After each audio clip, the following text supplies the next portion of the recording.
Bismillahirrahmanirrahim. Assalamualaikum warahmatullahi wabarakatuh. Baik, hari ini saya nak ajak semua pelajar-pelajar saya berbincang berkaitan dengan dua fenomena alam yang saya paparkan. Okey, fenomena yang pertama adalah berkaitan dengan taufan. Kemudian fenomena yang kedua adalah berkaitan dengan gunung berapi. Okey. Kalau kita lihat, kedua-dua fenomena ini berlaku atas faktor semula jadi. Bila berlaku atas faktor semula jadi, maksudnya ia adalah merupakan apa yang Allah tetapkan. Maksudnya Allah telah tetapkan akan berlaku fenomena taufan pada waktu sekian-sekian-sekian. Dan gunung berapi, dia akan meletus pada waktu yang telah sampai ke muncaknya. Apabila berlaku dari sudut sainsnya, apabila berlaku geseran dan sebagainya di bawah bumi, dan akhirnya menyebabkan berlakunya letusan gunung berapi. Okey. Kemudian kalau kita tengok pada slide yang kedua adalah kebakaran hutan. Okey. Dan juga banjir. Kalau kita lihat di sini, ini adalah banjir yang pernah berlaku, tsunami yang pernah berlaku. Okey, tsunami yang pernah berlaku di Indonesia satu ketika dulu. Okey. Dan kedua-dua ini merupakan juga fenomena alam. Okey, cuma dia punya faktor berbeza. Kalau tadi faktornya adalah alam semula jadi, tapi yang ini adalah kerana perbuatan manusia. Okey. Fenomena alam yang berlaku kerana perbuatan manusia. Baik. Kalau kita lihat kat sini, bila saya kata perbuatan manusia, mungkin kita boleh lihatlah pada asbab-asbab yang lain seperti kecuaian, okey, kecuaian, kemudian kerakusan, sifat tamak manusia, okey, dan banyak lagi. So benda ni pelajar boleh listkan. Okey, apa yang menyebabkan berlakunya fenomena kebakaran hutan, banjir kilat di Malaysia, tanah runtuh misalnya, adalah kerana perbuatan manusia. Okey, adalah kerana kecuaian sikap manusia, adalah kerana sifat tamak manusia. Dia tak sama dengan apa yang berlaku pada fenomena alam yang berlaku secara semula jadi. Okey, maksudnya yang ini kalau secara bahasa mudahnya yang saya boleh kongsikan adalah kerana ketetapan Allah. Okey, ini dalam bahasa mudahnya. Maksudnya Allah telah tetapkan apa yang akan berlaku, taufan yang macam mana akan berlaku, gunung berapi ni bila akan meletus. Okey. Baik. Kedua-dua ini sebenarnya dia membawa kepada peringatan Allah kepada manusia. Okey. Kita tak cakap dia sebagai pembalasan, tapi lebih kepada peringatan Allah kepada manusia. Supaya apa? Supaya tidak akan berlakunya, bila Allah beri peringatan, tidak akan berlakunya dua fenomena alam ini. Okey. Kalau kita boleh list downkan fenomena alam yang berlaku kerana perbuatan manusia, selain daripada kebakaran hutan dan juga banjir kilat, tsunami, kita boleh kata tanah runtuh.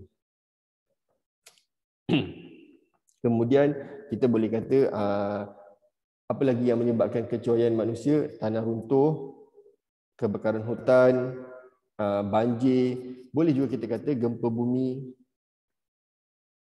Okay. Kemudian pemanasan global.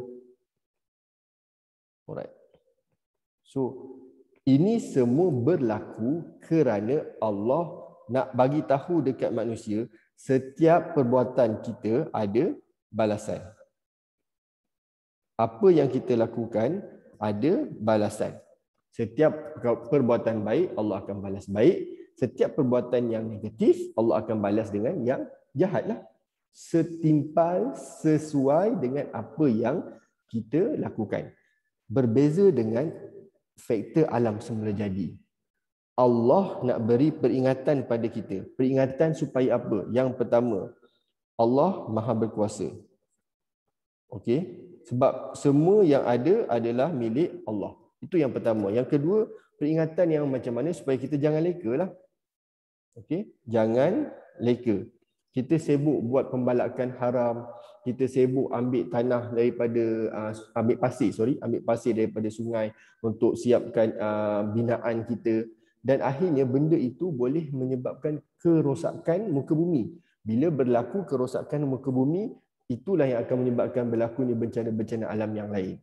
Okey, kerana Allah dah beri peringatan kepada kita, tapi kita tak lihat apa yang Allah berikan ini. Okey, kita tak lihat peringatan yang Allah berikan ini sebagai salah satu bentuk peringatan, tapi kita lebih lihat kepada semula jadi. Okey, itu adalah kelemahan sikap manusia. Sepatutnya sekiranya kita melihat semua yang berlaku dalam alam semula jadi kita sebagai peringatan, kita tidak akan melakukan sebarang kemusnahan. Kita akan berhati-hati. Bila kita nak buat pembangunan, bila kita nak bangunkan infrastruktur, kita akan lebih berhati-hati dan kita akan lebih berjaga, bersedia. Okey? Saya bawakan satu rencana akhbar daripada Berita Harian, baru lagi 3 Februari 2021. Kalau saya boleh buka web ni. Okey, web page, sorry. Baik. Sorry. Okey. Open link. Baik. Okey, keratan Berita Harian ini memberitahu yang kita punya fenomena alam berlaku, kita terlibat, negara kita boleh terlibat dalam perubahan iklim. So bila berlakunya perubahan iklim di seluruh dunia, negara kita juga tidak terkecuali dalam menerima bencana alam. So antara yang di-highlightkan banjir, banjir kilat dan tanah runtuh. Itu antara 3 bencana alam utama. Okey, kita boleh lihat kat sini, iaitu yang pertama banjir, kemudian kita boleh lihat banjir kilat dan tanah runtuh. Okey, so ini yang perlu kita hati-hati. So saya nak relatekan dengan ayat daripada surah As-Sajdah ayat 22. Allah bagi tahu apa? A'udzubillahi minasyaitonirrajim. Wa man azlamu mimman dzukira biayati rabbih summa a'rada anha inna minal mujrimina muntakimun. Allah cakap, dan siapakah yang lebih zalim daripada orang yang telah diperingatkan dengan ayat-ayat Allah, kemudian ia berpaling daripadanya. Allah dah beri peringatan pada kita. Okey, Allah bagi tahu kat sini, diperingatkan dengan ayat-ayat Allah, kemudian ia berpaling daripadanya. Sesungguhnya kami akan berikan pembalasan kepada orang yang berdosa. So Allah nak cakap, setiap perbuatan kita Allah akan bagi pembalasan. So ini menunjukkan sifat Allah muntakimun tadi, sifat Allah iaitu sifat muntakim, iaitu Allah Maha Pembalas. Salah satu sifat Allah. Okey, jadi saya mohon kepada semua pelajar-pelajar untuk lihat dan baca apa yang telah saya tulis dan kongsikan di www.beyondcreativity.com.my dan jawab semua soalan yang ada dalam artikel tersebut. Okey, insya-Allah kita akan bincang dalam kelas dengan lebih teliti dan lebih mendalam. Itu saja dari saya. Aku qauli hadza. Assalamualaikum warahmatullahi wabarakatuh.